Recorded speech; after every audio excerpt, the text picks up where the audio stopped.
Welcome to the 18th Annual Aaron Wildavsky Forum for Public Policy. I'm Lee Friedman, the director of the forum and a professor in the Goldman School of Public Policy. I have two announcements to make before I tell you very briefly about this forum.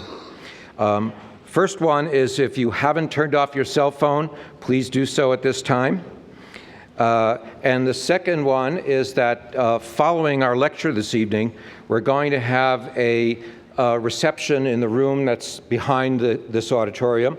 So you go out the door and then down to the right, and you're all welcome to attend that reception. This annual forum was created in honor of Aaron Wildavsky, one of the intellectual giants of 20th century social science.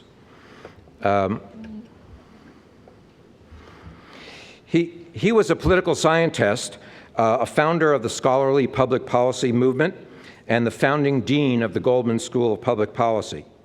He was fascinated by the challenge of bringing good social science thinking to bear on public policy issues. He thought that there should be an applied profession of people who would understand social science and its methods, but who would also understand the political environment in which policy decisions get made, and who were skilled in working within that environment. He wrote a book whose title describes their mission, Speaking Truth to Power, and that's now the motto of the Goldman School. Aaron was an extraordinarily articulate person who loved intellectual discussions of public policy matters. He engaged scholars from all disciplines in a manner that was public, critical, exciting, and productive to the thinking of those involved. He really personified the concept of intellectual community. And our intent is to bring both intellectual excitement and community to the campus, as Aaron Wildavsky brought to us. We've had many distinguished speakers, like sociologist William Julius Wilson, psychologist and Nobel laureate Danny Kahneman, economist and New York Times columnist Robert Frank. We have the Wildavsky Forum book series published by UC Press, and recent books include one by Stanford political scientist John Bender, Bounded Rationality in Politics, and one by the economist Becky Blank called Changing Inequality, a double entendre, which was meant to mean both that inequality has been changing a lot over the last 30 years, and to talk about policies that might reduce that change, that increase in the inequality for the future. I'd like to offer my thanks to the members of the Wildavsky Forum Selection Committee, Professors Eugene Smolensky and Sean Farang and Eric Schickler, for their careful work and for their fine choice of this year's speaker. I'd also like to thank Dean Henry Brady for his support of the forum, and Sandy Ketchpel for all of her logistical work in making arrangements for this event, and the Goldman School staff and student volunteers for all of their assistance in implementation. Our format is to have a lecture this evening with some time for audience questions and comments. So we'll be passing around cards for you to write down your questions as they occur to you, and we'll collect those cards throughout the lecture. We will try to ask and have answered as many as we can. Tomorrow morning, from 9 a.m. to 11 a.m., the discussion was going to continue in the main classroom of the Public Policy School, room 250 at the corner of Hearst and Leroy. And you are welcome to attend that as well. Three very distinguished Berkeley colleagues will join us, and our speaker, they will join us as discussants with our speaker. The Dean of the School of Information, Anno Saxenian, Emeritus University of Michigan professor and Berkeley visitor to the Goldman School, Robert Stern, and Professor Jesse Rothstein of Public Policy. So tomorrow they will offer reactions to this evening's address. And now, to introduce our Wildavsky Forum speaker, please welcome Dean Henry Brady of the Goldman School.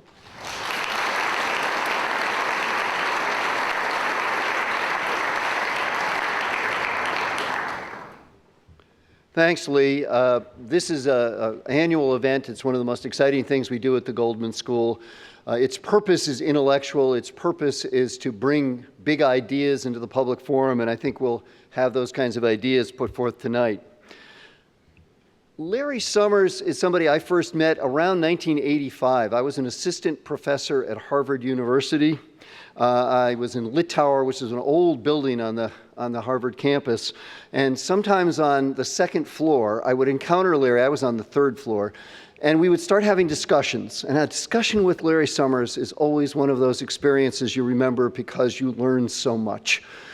He's a person who immediately gets into the problem you're talking about, who immediately finds interesting questions about that problem, and who immediately helps you think through what you're trying to do. So the first thing to know about Larry Summers is that he's incredibly smart, but there's more to know about Larry Summers. The very smart comes from the fact that he was one of the youngest persons ever tenured at Harvard University, around age 29 or 30 by my calculations, something like that. But he's more than smart. He's a person who's dedicated himself as well to public service and to public policy and to trying to make the world a better place. It's just the kind of person we try to train at the Goldman School, the kind of person that we take great pleasure in helping to become a person who can help the world become a better place. And Larry, certainly through his service, has tried hard in many positions and succeeded in affecting public policy, I think by and large, for the better. For example, he was at the World Bank, Vice President of Development Economics and the Chief Economist at the World Bank. He was Undersecretary of the Treasury for International Affairs, Director of the National Economic Council for the Obama administration from 2009 to 2011, where he helped take the American economy out of the worst recession, really nearly a depression, that it had experienced since the 1930s. And finally, he was Secretary of the Treasury of the United States from 1999 to 2001, although perhaps the accomplishment he might be most proud of is being president of Harvard University, a great university, and being a person who helped shape that university in interesting and important ways. Larry received his Bachelor of Science degree from the Massachusetts Institute of Technology in 1975, was awarded a PhD from Harvard in 1982, and by 1983 was tenured. And for academics in the audience and for myself, that's quite an extraordinary record to make it to tenure that fast. He also won early the John Bates Clark Award, which is awarded, it's sometimes called the Little Nobel. It's awarded to a person under the age of 40 who has made the most significant accomplishments, significant contributions to economics. So winning the John Bates Clark Award is really quite an extraordinary feat. He was also the winner, the first social scientist, because there have been other kinds of scientists, but the first social scientist ever to receive the annual Alan T. Waterman Award of the National Science Foundation. So Larry is a person whose intellectual credentials are quite extraordinary, but also a person whose public policy credentials, whose involvement in the world, whose ability to bring ideas into the public sector and to try to make the world a better place are impeccable. And we need more ideas and, frankly, less friction, less polarization, less argument in the public sector. We need people with good ideas to get us out of some of the problems that we've created in the society. So he's currently the Charles W. Eliot University professor at Harvard University. He and his wife, Elisa New, a professor of English at Harvard, reside in Brookline with their 6 children. Tonight, we're going to hear an address from Larry. Then after that, we will have a bunch of questions. We've got question cards that came with your program. Please fill those out. Start doing so early. There will be people coming up and down the aisles picking those up. Those will be delivered to me, and I will sort through them and try to see if we can get a coherent set of questions to probe what Larry's talking about. So having said that, it's my distinct honor to have Larry Summers here tonight to talk about, in the Wildavsky Forum lecture, a very important topic, to say the least, economic possibilities for our children. Larry.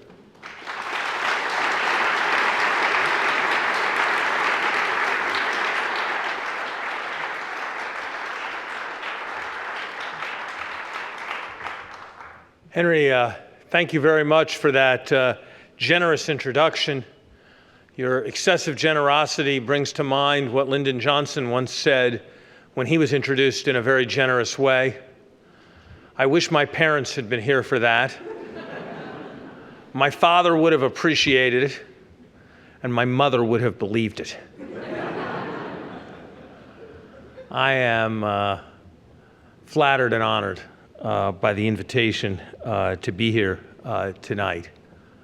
I never knew Aaron Wildavsky, but I was very much influenced by his writings.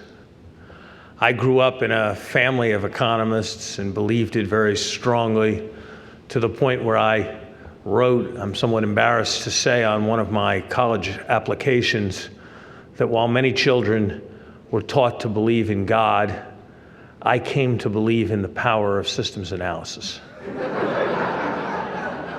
For someone who had written such a sentence, Aaron Wildavsky's lectures on budgeting and the way it worked in the real world were both bracing and instructive. I remember also, as a sophomore at MIT, taking my first political science course from Wildavsky's colleague, the late Jeff Pressman, and encountering and studying his book on implementation in Oakland. And it was the first time it had ever occurred to me that you didn't just design policies, but they actually had to be implemented if anything was going to happen. And for me, while I frequently did not agree, in the late 1960s, 1970s, and early 80s, reading The Public Interest, to which he was a frequent contributor, was a formative experience. So it's a particular pleasure for me to be speaking in a lecture dedicated to Aaron Wildavsky's memory. It's also a privilege to be here at Berkeley. I had the great privilege of teaching three of your colleagues, Christy and David Romer, along with Brad DeLong, and then serving in government with many, not only Brad and Christy, but also Laura Tyson and Janet Yellen, as well as Bob Reich and Chris Edley. I owe a particular debt to Bob Reich and Chris Edley. Henry was kind enough to describe me as someone who was both a scholar and who had been active in the political and public sphere. That was not always true. My first serious engagement in the political sphere came in 1988 in the course of Governor Dukakis's campaign, where I worked with Bob Reich in a campaign in which Chris Edley was the issues director. And I shudder to think how beyond naive I was. And I learned a great deal from their tolerance of my technocratic and bumptious ways. And if I have become a little bit wiser, it is importantly thanks to their influence. I've entitled my talk tonight, Economic Policies for Our Children, in conscious echo of Keynes's famous essay, Economic Possibilities for Our Grandchildren. I note for the benefit of the Berkeley Press that Keynes's essay was first discussed by Keynes in 1928 and was only published in 1931. And this is the first occasion on which I have discussed some of these ideas. Keynes was, at his moment, primarily focused on the cyclical challenges, but thought it important also to look in a deeper and longer-term structural way, even if he could only do so in a way that was quite speculative. Keynes wrote some sentences that actually read rather well today. We are suffering from a bad attack of economic pessimism. The increase in technical efficiency has been taking place faster than we can deal with the problem of labor absorption. The banking and monetary systems have been preventing the rate of interest from falling as rapidly as equilibrium requires. While Keynes' essay, and much of my remarks tonight, will focus on the long run, Keynes was acutely aware that, as he wrote in 1930, we are now in the depth of a very severe international slump, which will take its place in history among the most acute ever experienced. It will require not merely passive movements of the bank rates to lift us out of the depression of this order, but a very active and determined problem. At about the same time, he referred to the ongoing depression as a magneto problem, referring to the fact that if a car's battery is dead, the car will not go, no matter what else you fix. And that if a car's problem is a non-functional battery, fixing that problem will resolve most of your difficulty in getting the car to go. All of this brings to mind current events with respect to both the short and the long run. I want to reflect briefly on the short run, because while I'm going to concentrate primarily on longer-term structural issues, I think it is very important to understand that our current difficulties are not primarily a manifestation of longer-term structural difficulties, but are instead a reflection of macroeconomic and financial issues. Such issues have been my primary focus as a policy-oriented macroeconomist over the last 20 years, and it has seemed to me that events like the Mexican and Asian financial crisis, not to mention the US Depression, that caused millions of people to suffer and defined societies for more than a decade. As I worked in the Clinton administration during the 1990s, confronting a sequence of international financial crises in Mexico, in Asia, in Russia, in Brazil, as I worked to push Japan to confront its own crisis in the aftermath of the speculative bubble in the late 1980s, I could hardly have imagined that such crisis would, within a decade, come to the United States.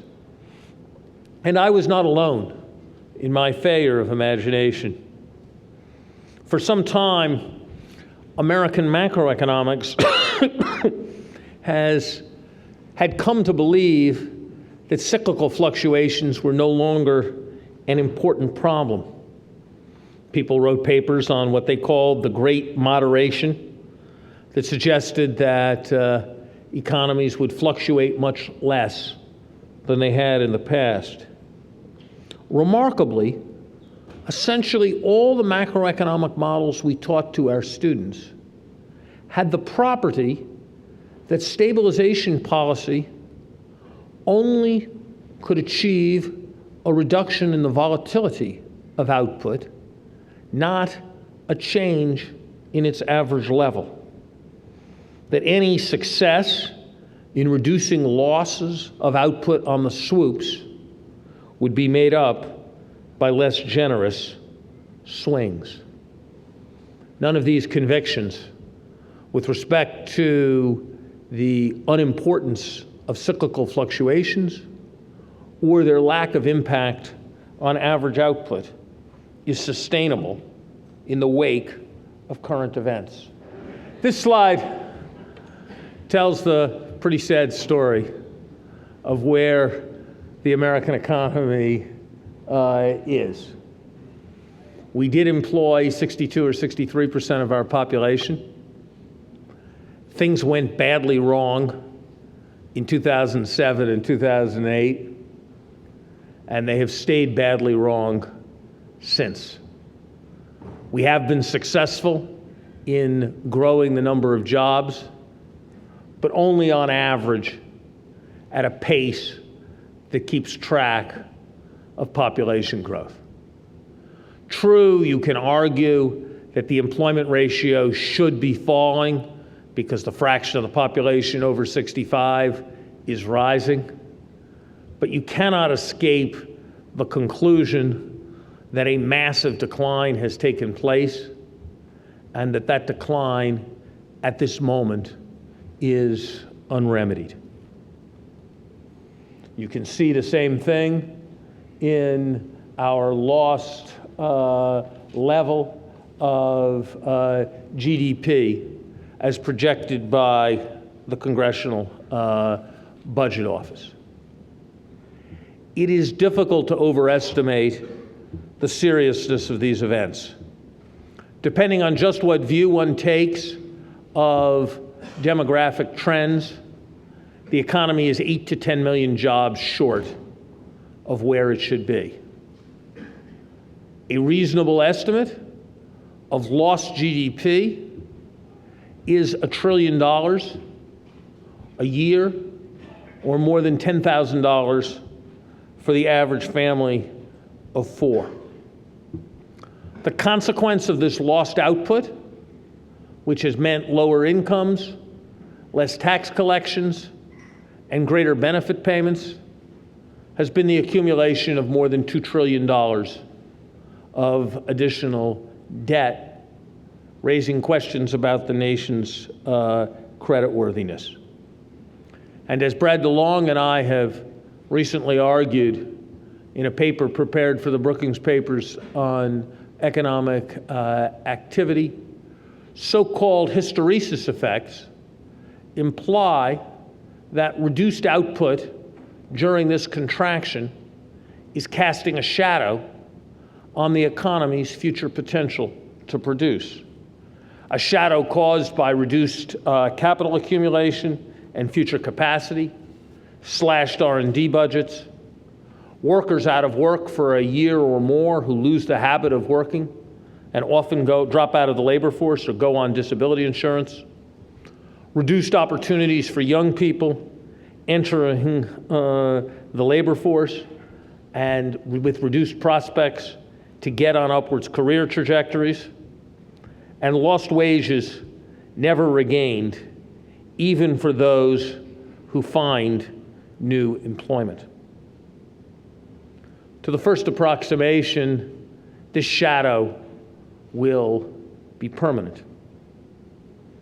As Christy Romer valiantly argued through her time in Washington, echoing Keynes's emphasis on depression as a magneto problem, there is one overwhelming reason for this lack of employment, and that is the lack of demand. You can see that it is demand and not deeper structural problems in any number of ways. Structural problems about mismatch do not manifest themselves in a sudden collapse of employment like the one I just showed you. The low level of vacancies speaks near record low level of vacancies at a time of high unemployment, speaks to the fact that employers want to hire much less, and little wonder, given that they are facing reduced customer demand. That is the core reason why $2 trillion sits idle on corporate balance sheets. Further corroborating evidence comes from the low level of inflation pressure, except in isolated, very isolated product and labor markets. Therefore, it is desperately to be hoped that the means will be found to spur demand. It is a remarkable thing that a nation that prides itself on leading the world with long-term interest rates at 2% in our own currency and a construction unemployment rate that approaches 17% allows Kennedy Airport to continue in its current state. And that is not an isolated example. I will never forget my experience as Treasury Secretary, where I tried every time I visited a major American city to visit a public school, giving a predictable sort of visiting Treasury Secretary speech to a group of students about the importance of education, and they needed to prepare ourselves to lead the country, and the next generation was going to be so important, and nothing was more important than their schooling. And I gave what I found to be a relatively passionate speech in this regard. And a young teacher took me aside and said, "Mr. Summers, that was very nice. How can the kids possibly believe you when the paint is chipping off the walls of this school, has been chipping off the walls of this school all year, and no one has done anything?" It was a revelatory moment. It probably shouldn't have been, but it was. There is much that we can do and that we should do to increase demand.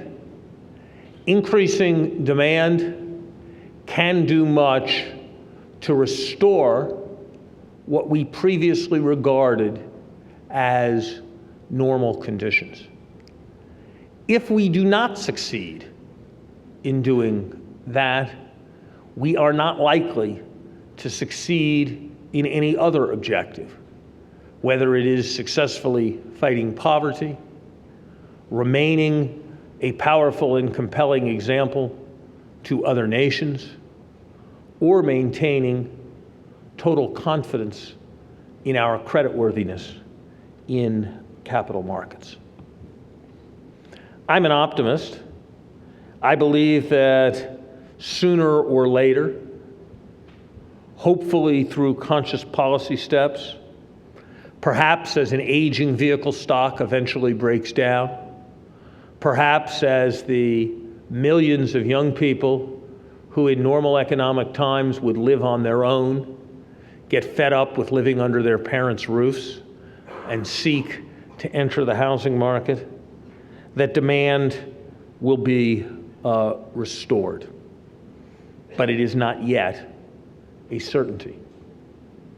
I should say that if and when demand is restored, it will be essential also to address what is an unfortunate reality to which I will return, that the current trajectory of projected federal spending is not consistent with the current trajectory of projected federal revenues. That will not be important as long as the private sector is desperate to save and extraordinarily reluctant to invest.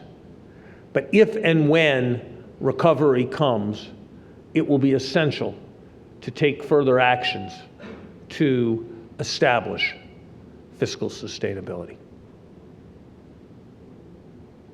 Keynes felt similarly, arguing for policies to manage effective demand, to stimulate the economy, and to lift the British economy in the 1930s.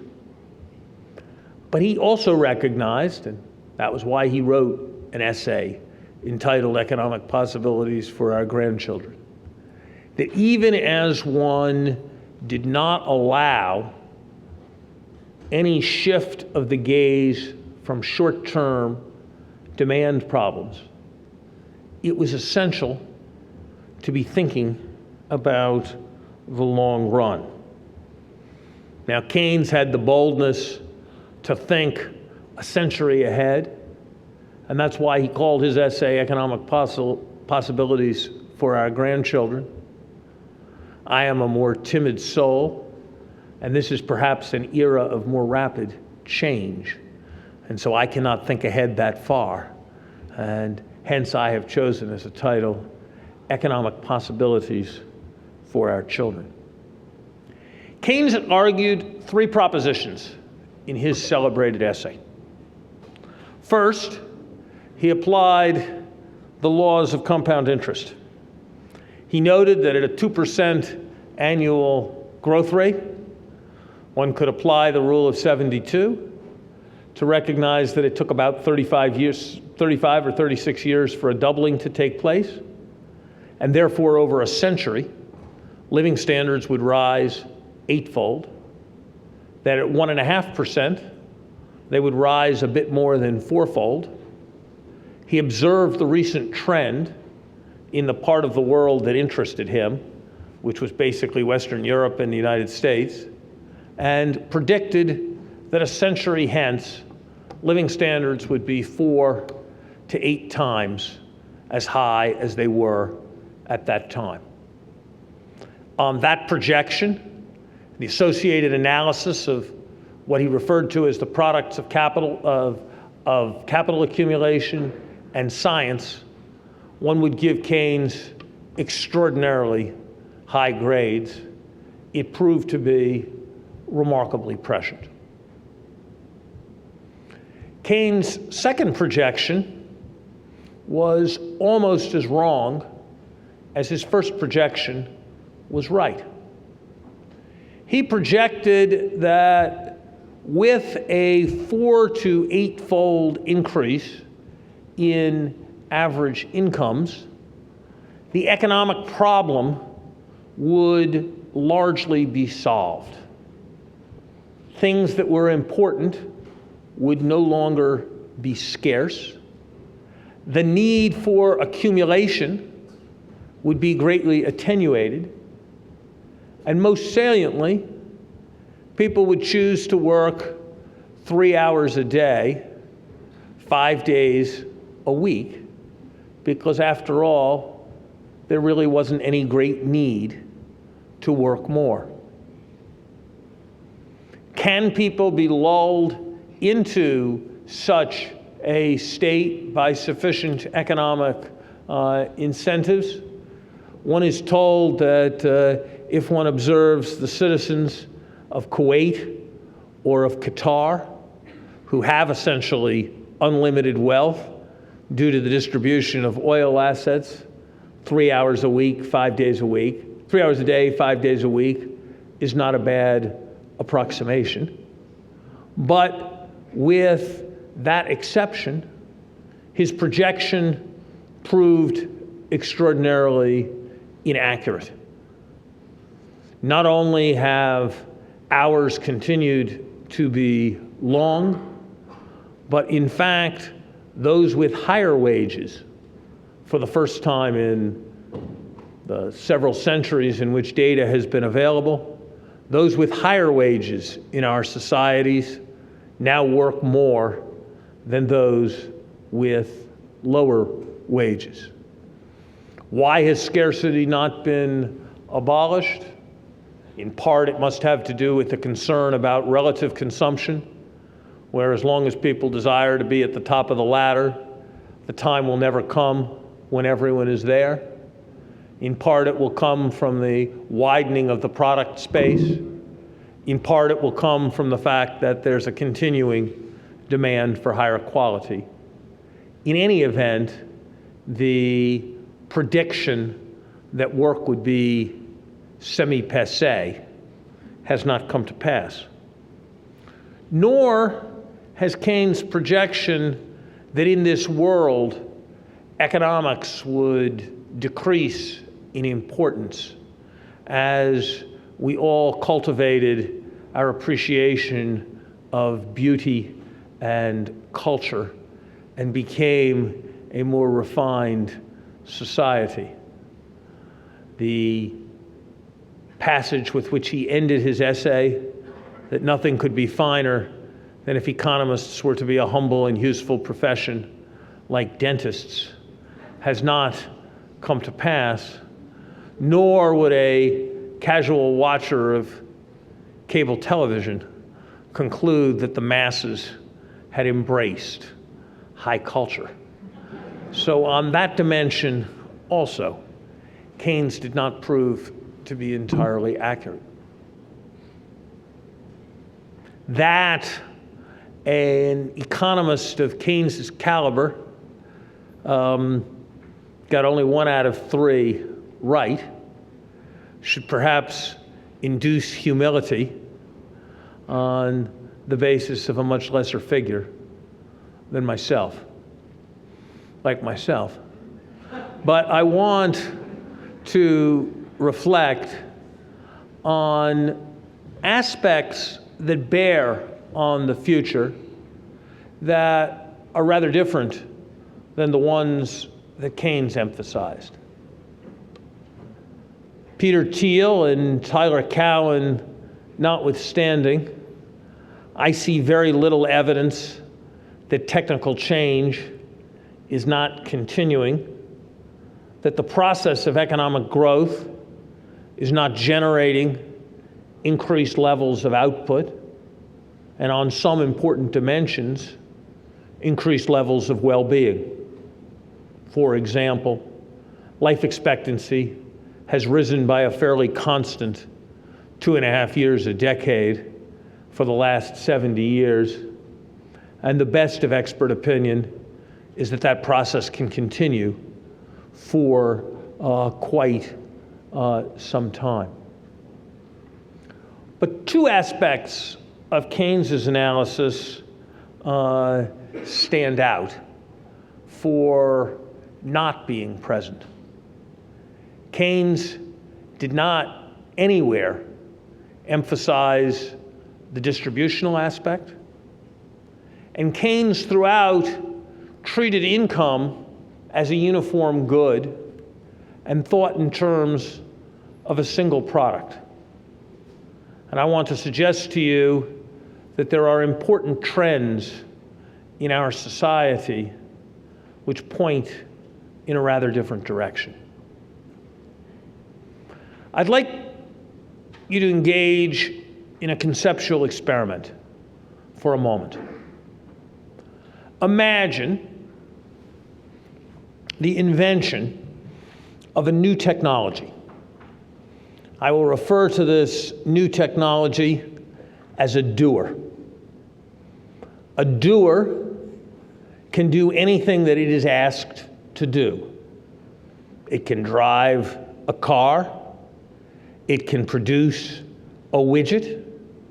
It can give a massage.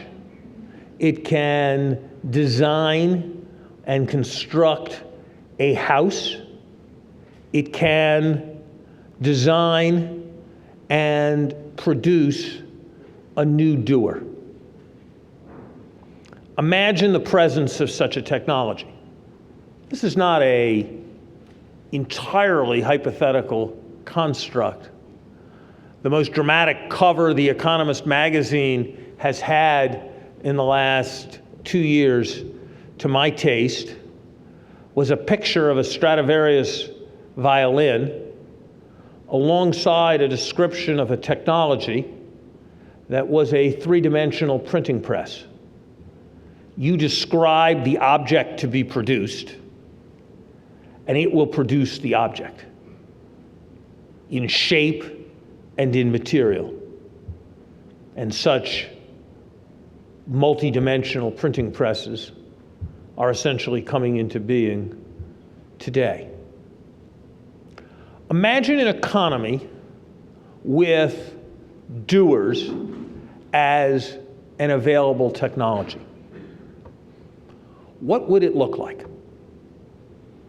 First, it would have the capacity to be immensely wealthy.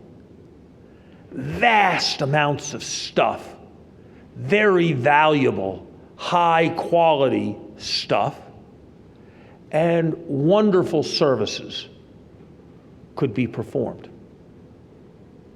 Second, there would be great and immense rewards to those who could design better doers, to those who could think of better things for doers to do that no one thought to ask a doer to do before.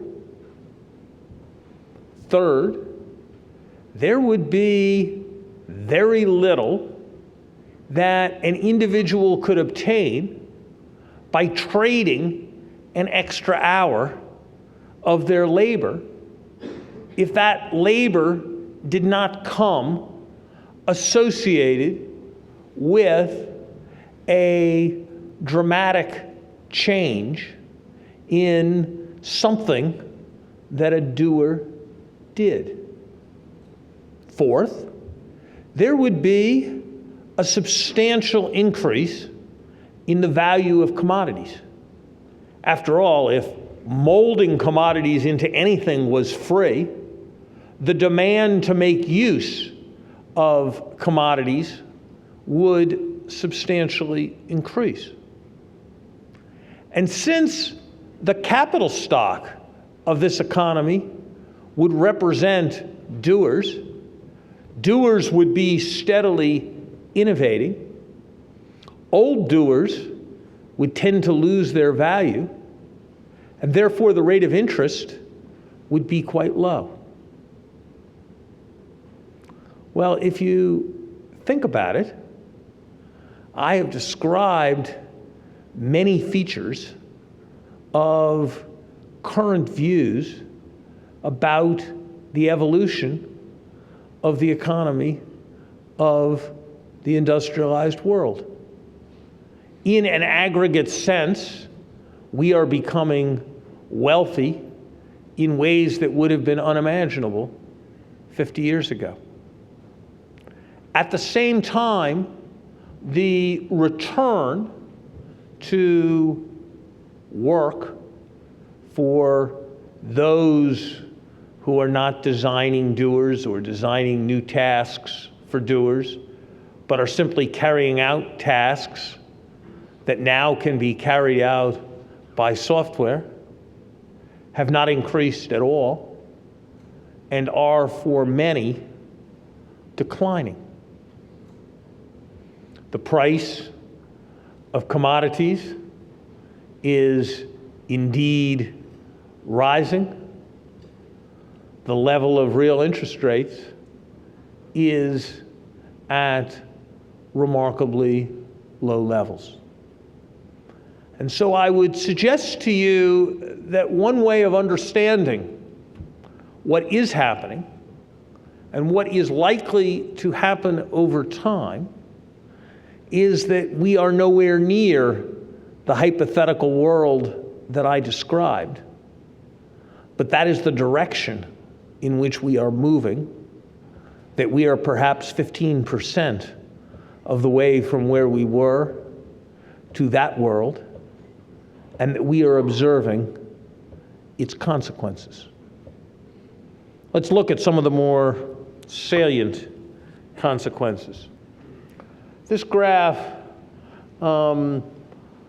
depicts the fraction of men who are out of work between the ages of 25 and 54 versus the national unemployment rate, including extrapolations into the future. You can study the graph a bunch, but here's what's salient. In the 50s and the 1960s, 1 out of 5 in good times, 1 out of 20 in good times, men were not working. I choose the group men 25 to 54, not because they are the most important group in the society, but because their work probably involves the least ambiguity. It is difficult, though not impossible, to conceive of happy circumstances in which men between the age of 25 and 54 are not working.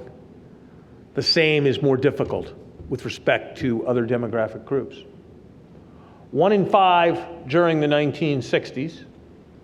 Right now, 1 in 20 during the 1960s.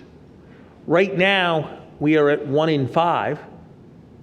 And even when the economy reaches full employment, even assuming that the economy reaches full employment, given an extrapolation of current trends, 1 in 6 men between the ages of 25 and 54 in the United States will not be working. And looking at the gap between the blue line and the green line, you can see that if anything, the trend is accelerating rather than decelerating. As you would expect, the development of doers is doing less cognitively difficult tasks before it does more cognitively difficult tasks. And so you are seeing pronounced increases in non-employment of all groups, but most dramatically for those without high school diplomas or those with high school diplomas only. The currently close to a quarter of those with only a high school degree. Men 25 to 54 are not working. And I should say that if a quarter of men 25 to 54 are not working at a spot in time, if you ask how many are not working for a 6-month period over 3 years, that will be more than 50%, more than 1.5 times as high. So we are seeing and will continue to see, after the economy recovers, substantial non-employment. As you would expect, these burdens are not uniformly distributed across ethnic and racial groups, and the figure for African American men stands out. At the same time that we are seeing reduced opportunity, smaller numbers of people working, more people not working, and I did not highlight it because did not have a slide because it is so well known, the essential stagnation of wages. We are seeing one of the other things that I predicted as a consequence of these remarkable technological developments, a dramatic change in levels of inequality. These numbers have been processed immensely and with great complexity. I think the simple way to say it is that the top 1% got 10% of the income a generation ago. So the top 1% was 10 times as wealthy as the average. Today, the top 1% gets 20 times as much income. And there is no evidence that that trend is slowing. It is tempting to believe that this is all appropriation entirely non-commensurate with productivity. And certainly there is much that can be said for that view. I think that one fact which has now been fairly well documented by Stephen Kaplan at the University of Chicago, and that I found implausible and have now verified in a substantial number of conversations, is worth reflecting on when one considers this top 1%. And that is this: if you have the kind of skills that make you a possible CEO, you will make more money working, on average, working for a company that is privately owned than working for a company that is publicly owned. Now, much can be said about private equity, but Henry Kravis is not thought of as legendary for his charity to those who work for him. And if he chooses to pay extraordinary salaries, one probably should assume that those extraordinary salaries have at least something to do with financial value created. And the steady increase in the income of this group obviously raises quite profound questions. And so the first prediction that seems to me to be appropriate to make with respect to economic policies, possibilities for our children, is that it will depend very critically on who they are and what they are able to do. That for those who are most fortunate, the most able, the rate of growth of incomes is likely to be remarkably rapid. But for those who are more ordinary in their capacities, the pressures are likely to mount and the opportunities may diminish. Now, I have highlighted, because I believe it is the more important factor, the changes in technology that are taking place. I believe that what has happened in the publishing industry, where there was once wholesalers, publishers, wholesalers, distributors, and small retailers, and then there was Walden Books and fewer distributors, and then there was Barnes & Noble and Borders superstores, and then there was Amazon, and then there was the Kindle and the Nook. And at every stage, it was better to be a reader because you had more variety at lower cost. And at every stage, it was better to be Stephen King because you had cheaper distribution and therefore could command a higher part of the rents associated with your content. But that at every stage, it was worse to be an ordinary participant in the book trade. I believe that is a phenomenon that is increasingly ubiquitous across our economy. It is also true that trade brings pressures of a quite similar sort. Indeed, the standard presentation of economists to students about the benefits of trade consists of explaining that one can think of the opportunity to trade with another country as a kind of technological expansion in a country's opportunity set.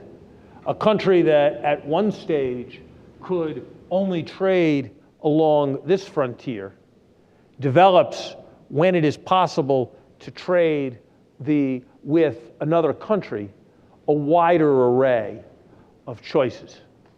Or, to put the point in a more familiar way, in a world that is extraordinarily open, it would be odd if wage rates that differed by a factor of 10 continued to coexist.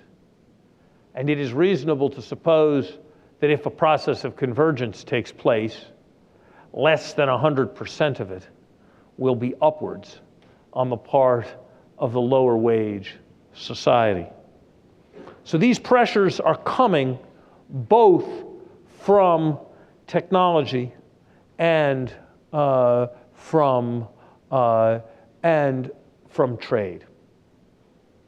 At the same time that this is taking place, and at the same time that the doers are incomplete in their spread, there is a second phenomenon underway that has not, I believe, received the attention it deserves. And that is the dramatic change in relative prices that has taken place because of the differential ability to improve efficiency in different sectors. Let's put it in the most dramatic way. CPIs are normalized so that they're all 100 in 1982. If you look at where they are right now, the CPI for a television is 5.9. CPI for college tuition is 691. Or to put that differently, the relative price of a college tuition measured in terms of televisions has varied by a factor of 100 over the last generation. Now, some of that reflects the fact that televisions have improved in quality, and that's being reflected in the price index for a television set. And I suppose many would argue that a college education has also improved in quality, and how well that's reflected in the price index could be debated. Now, of course, by choosing the example of televisions and college tuitions and talking about a 100-fold price differential, I have been reaching to make a point.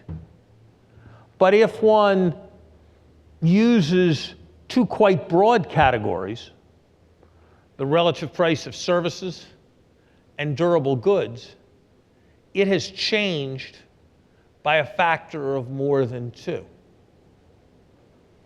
This puts in a somewhat different perspective, not necessarily a better or worse perspective, but a different perspective, the well-known phenomenon that median family incomes have not risen over the last generation, or that real wages have little changed.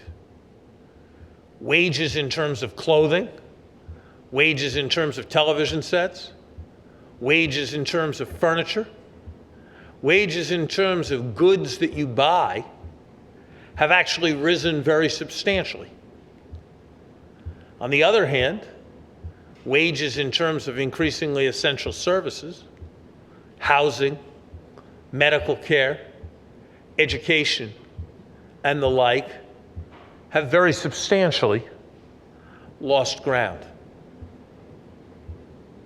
There is, I believe, every reason to expect that these trends will continue. Yes, there will increasingly be more service activities that will be effectively automated and transformed by information technology, and will therefore become quasi-produced goods. But there will always be some tasks that are very hard to mechanize, and other tasks in which progress takes place very rapidly. This gives an illustration of the range of services, that range of tasks that are increasingly being transformed by information technology. And the one that's really worth thinking about is this one. an automobile has been developed that can be driven from San Francisco to Los Angeles, stopping at red lights, accelerating at yellow lights, going at green lights, going down and going off exits, merging into traffic, pulling into filling stations, all of it without being touched or otherwise instructed, except as to its ultimate destination by a human being. If you think about that being possible, you realize that there are a very wide range of tasks that are going to be subject to that rapid engine of productivity growth.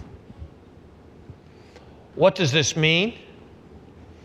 Incipiently, it means more wealth, more progress, more inequality, and more unemployment. And those will be the challenges before us. One can see it by looking, and I will not dwell on these figures, at the sectors where Americans work and the sectors where it is expected that job creation will come.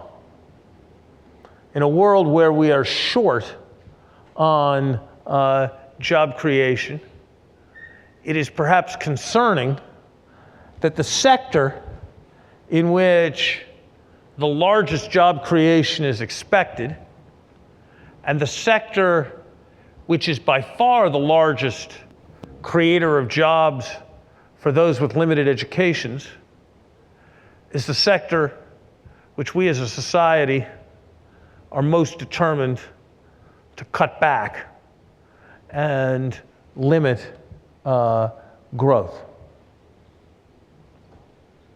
So there's one other aspect that I want to remark on, and that is what all this means for government. There's a famous proposition in economics known as Baumel's disease. The great Princeton and NYU economist Will Baumel in the 1960s was called on to discuss the economics of the performing arts. And the problem that he was called on to address was, why did it seem like in a society that was getting richer and richer, fewer and fewer people could afford to go to the theater or to a concert? And he provided the right answer. And the right answer was that it still took 4 people 45 minutes to play a Haydn string quartet, just as it had 100 years ago. But those 4 people could produce much more if they worked in industry, if they worked with capital, if they worked in many other economic activities. And therefore, the relative price of concerts compared to other goods had to rise. And that's the core reason why the price of services that I described, the price of higher education, has risen as much as it has. And it is the core reason why goods become less affordable in a society that is getting richer. That is Baumel's disease. There is also Moynihan's corollary to Baumel's disease. Moynihan's corollary to Baumel's disease is the observation that activities which are particularly resistant to productivity growth tend to start or end up in the public sector. Most prominent such example is healthcare. One can also think of education. The question that arises then is what all of this means for the size of government. I don't see how anyone can look at the graph on the left and expect that in the economic time of our children, government will be anything other than larger than it is today. The relative governments buy things like healthcare, not things like televisions.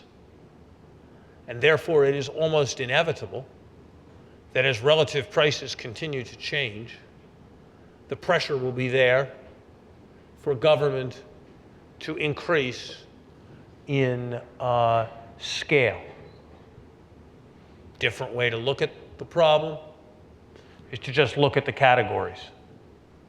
Healthcare, subject to forces in every major country in the world that make it grow as a share of GDP. Pressures all to raise the fraction of the healthcare that is paid for by the government. A rising share of the population over 65, or if one prefers a metric, a different metric, an almost equally rapid increase in the share of the population within 15 years of life expectancy. A growing national debt for as long as we run deficits. Interest rates very unlikely to stay at zero for the foreseeable future. And I've now spoken for 2/3 of the federal budget. Who knows what will happen with respect to the national defense budget. The budgets of those countries that one might plausibly think of as plausible adversaries of the United States are growing at some 12% a year. The budgets of those countries that one would think of as profound allies of the United States, Canada, the nations of Western Europe, are growing at 1 or 2% a year. Perhaps in that situation, we will succeed in substantially shrinking our defense budget. That would not be my prediction. And what is left, everything from the national parks to the Department of Justice, to the IRS, to the White House staff, to the National Science Foundation, to our foreign assistance efforts, to our building of highways, to our investments in clean energy. All of that is in that $568 billion sliver.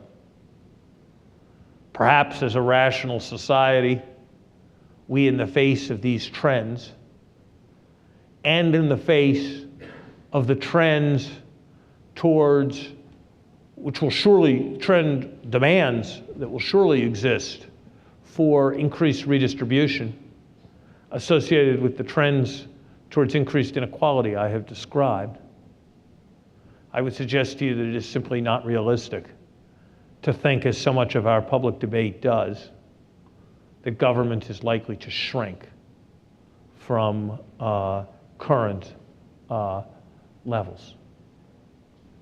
So what are the economic possibilities for our children? And what can be done to improve them? They are a society that will demand more of government, that will have more capacity to produce, be more unequal, and that will find it inevitable that an increasingly large share of those employed will be employed in the production of goods that remain difficult to produce, as the production of other goods becomes that much easier. It is the subject for another talk to discuss what all of the implications of this will be and what the right public policies are for responding. But some elements are, I think, clear. Rising inequality associated with changing technological conditions that make productivity increasingly unequal will demand more success in devising means and methods of efficient, progressive taxation. That is, taxation that increasingly shifts burdens with those with the greatest ability to pay without interfering with economic efficiency. Inevitably, the rate at which the spread of technology, what I have metaphorically referred to as doers, bears on different individuals will depend upon the extent of their skills. And so issues related to education and the development of human capital will be increasingly important. There's much to say about that topic. I will only remark on one aspect that it seems to me gets too little attention, particularly at places like the one where I work or the one where you work and study.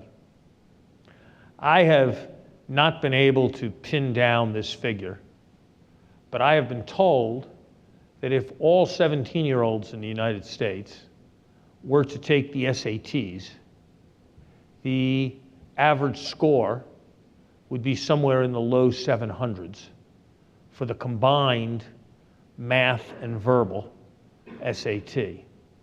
That is to say, on each of the tests, the scores would be in the mid-high 300s. We devote immense attention in our country to questions of financial aid, to questions of equal opportunity in higher education, and those are immensely important. But what about the half the population that is going to score at those levels on standardized tests? Those standardized tests are terrible measures of everything. There are a million things wrong with them. No doubt, if we had a better K-12 public education system, people would score better. But those numbers do say something about the set of issues related to vocational education in a world where more and more vocations are going to come under pressure from replacement with technology.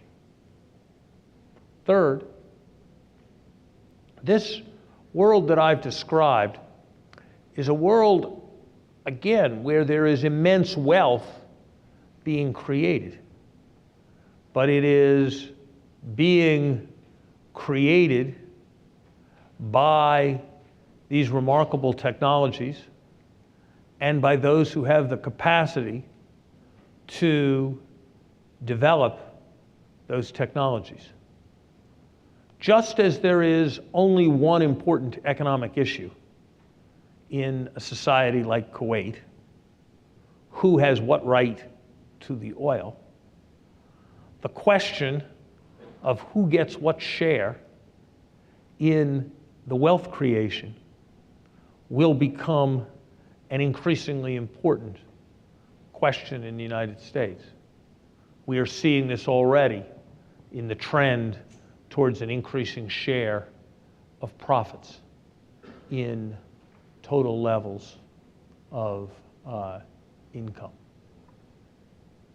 There are many other aspects to consider, but I will have succeeded in my purpose tonight if I have made a case that as serious and important as our short-run issues are, the really profound issues for the longer term come not from the federal budget or even from our capacity as a country to compete with other nations, but come from the dramatic transformations that technology is bringing about that will redefine, both for better and for worse, the economic possibilities